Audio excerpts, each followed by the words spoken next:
Every once in a while, I do like to reach out to you, the viewers, via the YouTube community post and say, hey, what's on your mind? What should we be talking about? And that's what we're going to do today. Specifically, what was on almost everybody's mind was the current state of Marvel Comics and why it's not good, how to improve it, what needs to be changed, who could come in and save Marvel Comics. I've got some thoughts on those, but there are some other trends going on within comic books that people wanted to talk about. And surprisingly, some people wanted to talk about me and I guess some personal stories. So we'll cover that at the end. Should be a good time. And if you enjoy this kind of format, I do want to remind you that Doc and I do a weekly Q&A every single Sunday on Think Critical Patreon and channel memberships. And I also need to give a huge shout out to the sponsor of today's video, the 616 Comics, the #1 producer retailer in the entire industry, the home of the sickest exclusive covers. Don't believe me? Look at this one right here. Tell me that's not awesome. It's available right now on their website. Go check it out. Now let's get into some of these great questions. First up from Tales from the Watchtower. What's your take on Cebulski? I genuinely think he's one of the worst modern era EICs, and I can't wait till he's gone. Nothing personal, just saying he should be replaced ASAP. The weird thing about CB Cebulski is the reason that he got the job wasn't because he was a great writer. Sure, he wrote some stuff under a pseudonym. Was it Yukira Yoshida or whatever it was? His big job at Marvel Comics was going out to all these cons and spotting and identifying new prospective talent for Marvel Comics. So you would think with him arriving, there would be this enormous arrival of great talent because he was literally a talent evaluator. And that has not happened. Who's the best creator that's arrived at Marvel Comics during CB Cebulski's time? Maybe it's Donny Cates. If he didn't arrive during Axel Alonso, it would be right there at the end. But outside of that, even some of the better writers like a Philip Kennedy Johnson got their first breaks over at DC Comics. They have literally identified zero new big name talent. If you think about some of the names that have really risen under CB Cebulski, it's more like Steve Fox. And I imagine when they hired him, it was so that he would bring in an influx of talent, and that has not happened. So I would say he's an enormous failure. We are right in that window where a Marvel EIC normally moves on. They normally only do like maybe 5, 7, 10 years or something like that. And he's been in the job, I think, almost 7 years at this point. So I imagine there will be change soon, and it can't happen soon enough. Speaking of that, Joe Junjulis asks, is it possible for Marvel Comics to get even worse than it is right now? Is there any creator who can save them from destruction at this point? So there is obviously two questions in this one. The first one, is it possible for Marvel Comics to get worse than it is now? Yes, it can 100% get worse. They could bring in Sana Amanat to take over as the new EIC. They could promote Tom Brevoort to be the new EIC. There are a slew of terrible things that could happen that would make Marvel Comics worse. They could bring in Gail Simone to run the line. They are not in a good state. Now, is there a single creator that they could bring in that could save them from destruction? I don't think so.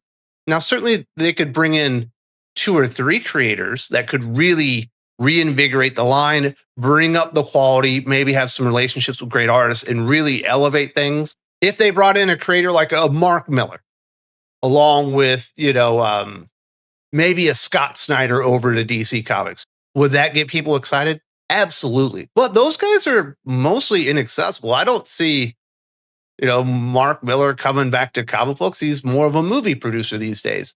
I don't see Scott Snyder leaving DC to go over to Marvel when he has all those relationships and so much power and kind of pull over at DC Comics so he can go over and try and recreate it all at Marvel.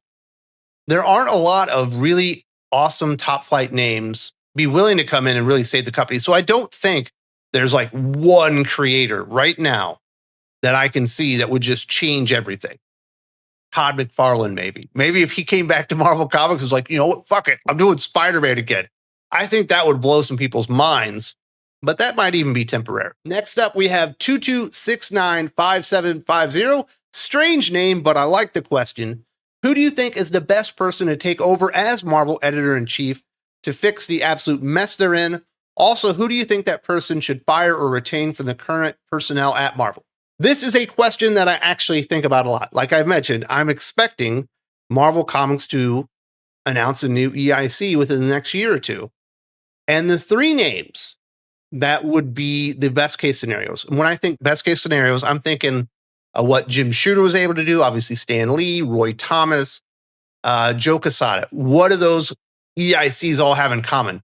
They were great creators. They were established creators that knew how to tell stories and knew how to manage lines. So there's three names out there that I think would be the most perfect scenarios: Mark Millar, Geoff Johns, or Robert Kirkman.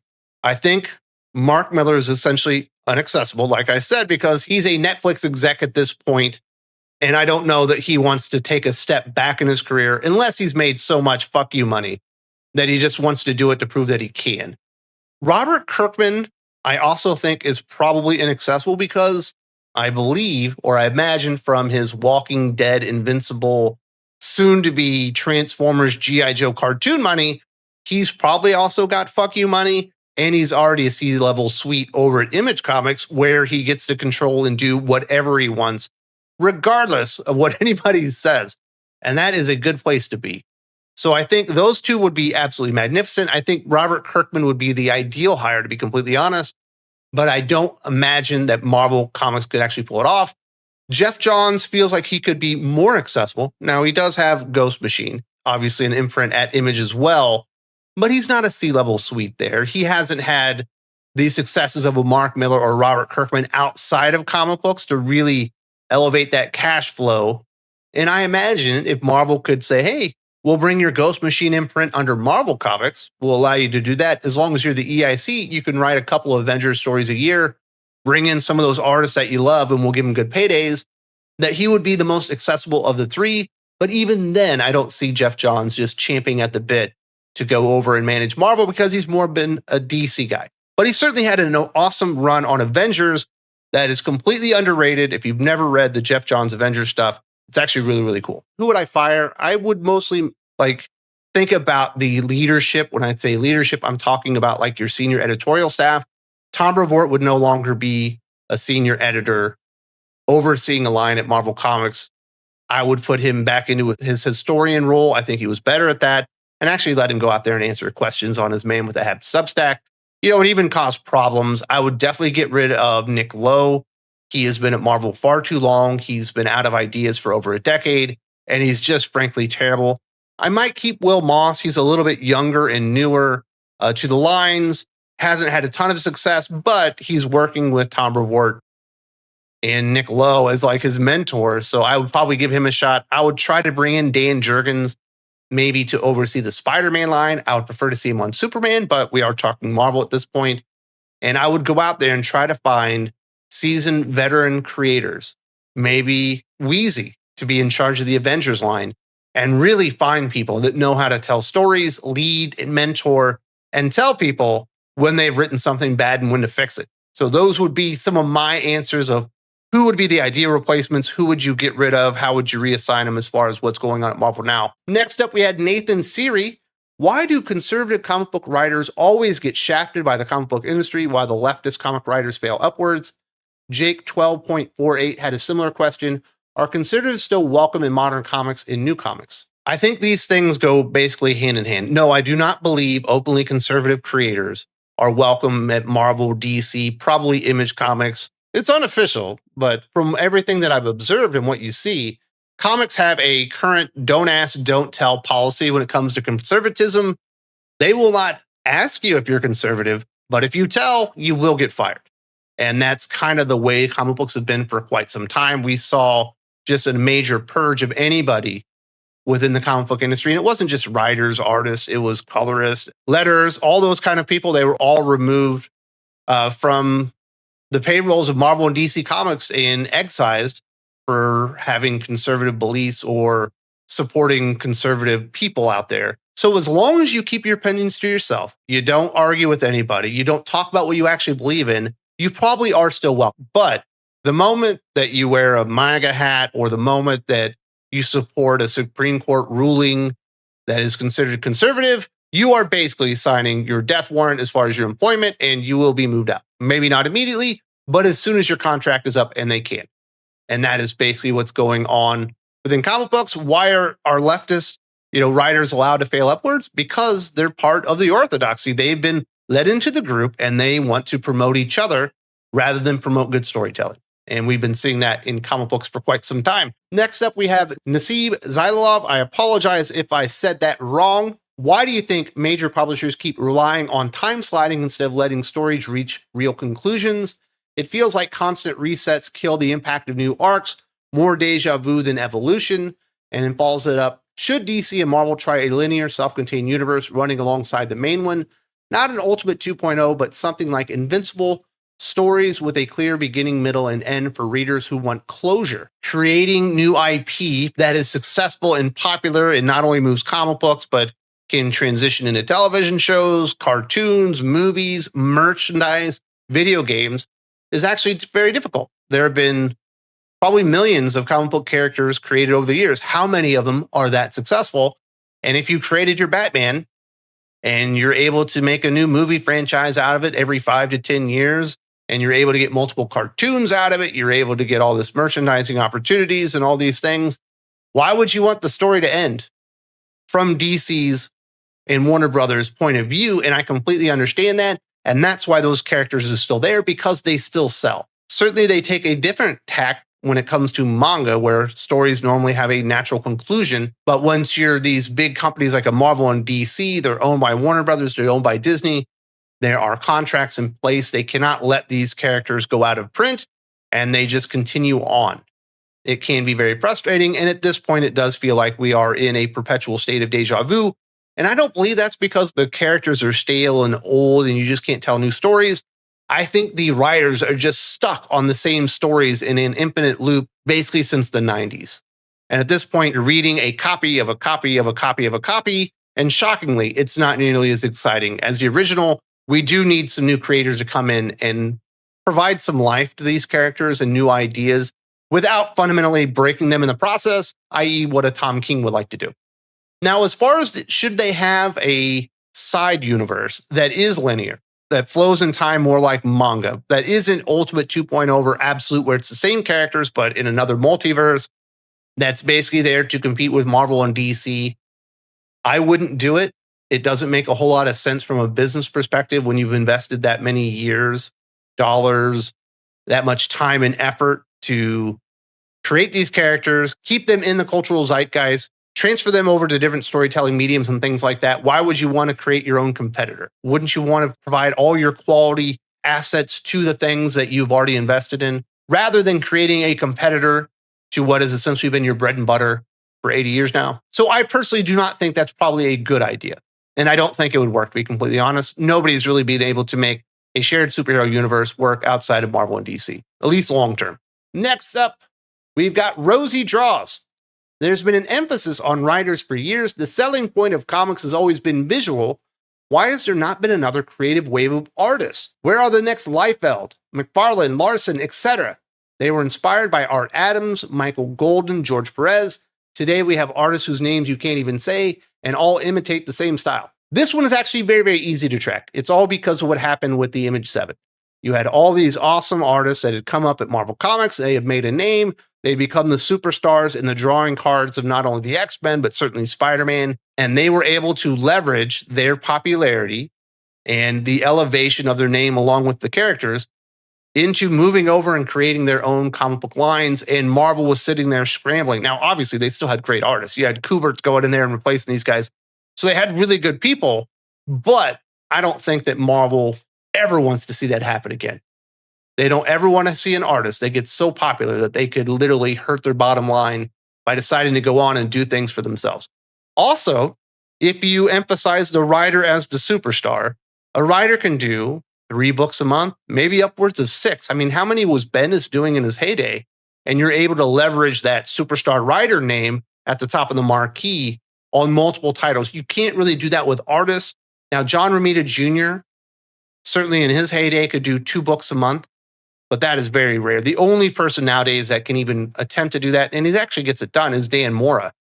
So you're capped on the amount of new books you can put out in a month based on the credentials or the superstar status of an artist at basically 2 at the max. And most of the time it's just 1. Whereas with a superstar writer, you might be able to get upwards of 6 books a month. Plus their page rates are lower, but I believe that's why that's happened. Jimmy Walker says, how close are you to the point that you stop buying Marvel and or DC comics? I am nowhere close to that point. I am not going to give up on the comic book industry. I've been covering it here for 8 years. I've been reading comic books for 15 years at this point, and I've dedicated a lot of my life to covering what's going on. And I will be here when the rebound happens. I think it will turn around. Will it ever reach the heights of the 90s or even the early 2000s? No, that's probably never going to happen. But there will be a rebound. There will be a time when Marvel Comics is badass again. And I'm going to be here covering it. I'm going to be talking about how amazing it is and how DC needs to do better and catch up with Marvel Comics. And I'm not going to walk away just because Marvel have been in a 7, 8 years, maybe 10 years dry spell or whatever. So I'm not really to the point of not supporting or reading Marvel or DC comics. I've built a small business around it, and I don't plan on walking away anytime soon. I'm covering comic books differently. I'm going back and doing more historical, in-depth pieces and looking at them from that perspective on how did we actually get here? What were the things that happened? Who were the main players and stuff like that? I've got a list of like 30 videos that have already got planned that will easily take me well into 2026 just to get through that stuff. So I am covering it differently, but I am not going anywhere anytime soon. I hate to break that to anybody. Next up, we have Adam Frey. What are your best Air Force experiences? So that's interesting. So most of you probably know I was in the Air Force for a little over 20 years. I retired as a master sergeant before I moved here to the Philippines. So I was a space systems operator, and I'd done command and control with GPS satellites. I'd done space control, which is monitoring satellites. I did passive space surveillance. And then I went and worked at the Missile Warning Center within Cheyenne Mountain. I didn't love that job. It was all right, but everything was moving to Colorado. So I ended up cross-training and did the last 15 years or so of my career as an electronic signals intelligence analyst, or ELINT, radar signals and stuff like that. So basically, I was a foreign radars, like intelligence specialist, which can be as tedious and boring as it sounds. My best experiences were all doing intel. I ended up loving that and doing it for a long time and having some great success. But I was always doing stuff that wasn't really ELINT. I did a job in Omaha at Stratcom called Space Object Identification, which was really, really cool. I actually had a piece of intelligence I created, went to the president. So that was really good. Really enjoyed my time in Korea. There, I ended up being in charge of a bunch of 1 and O's, which are like all source intelligence. So they would always be grabbing everything for like the morning brief up to the boss or the colonel.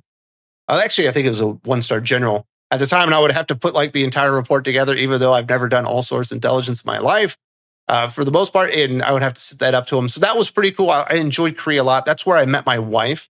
Not in Korea. She was living in the Philippines, but that's when I met my wife. But the most or the best experience, kind of surprisingly, was actually my back-to-back tours in Afghanistan. I was at Fob Zabul to begin with, and then they moved the army unit I was supporting over to Masamgar, which was basically like the wild, wild west. It was very, very stressful. I had a lot of weird stuff happen to me, but the job itself was the most rewarding job I've ever had in my life. So I love that experience. Last but not least, Ryan Buell. Why do you no longer live in the US? So I met my wife when I was in Korea. We got engaged there, but because young men do tend to marry hookers and strippers in Korea a lot, there's like this entire list of things that you had to do just to be able to marry a woman while you were there. It was way too long for us to get it done in the time frame that we had after we were engaged. So I got stationed in Texas, and I was a master sergeant by this point. As soon as I got to Texas, I flew back to the Philippines, married my wife, and I was stuck in Texas, and we had done all the paperwork for my wife to come over, and I was going to do basically like 22 years. I was just going to fill out as long as I could. But being away from my wife and kid was driving me insane, and it was not going very well for me. And we talked about it. We prayed about it. I put my paperwork in to retire, and then I moved here, and I've been here ever since. My wife is from the Philippines. My 3 boys, we now have 3 boys. We had one when I got here. We've had 2 more since then. We've all lived here for 8 years at this point, and I have a great life here, and I enjoy it here. There's likelihood that I will end up in the US at some point, but I'm not really sure when. But I do love it here, and that's why I'm not in the US, because my wife is Filipino, and we've settled here, and we have a lot of great support and things like that, and we've made a life here. And while I certainly love America, I love the Philippines as well. But I've always loved other cultures. That was the best thing about the military, the traveling and every 2 to 3 years, them sending me to another foreign country. So those are the questions. I do appreciate it. I wasn't able to get to all of them because I think there were over 80 questions, but I did go out there and pick the ones that I thought were most pertinent. Really appreciate everyone for sending those in. If you like this, we do something like this, but 2 hours longer every single Sunday with Doc on the Q&A podcast every week, where you get to submit your questions and we answer them. Lots of fun there. Hope to see you there very, very soon.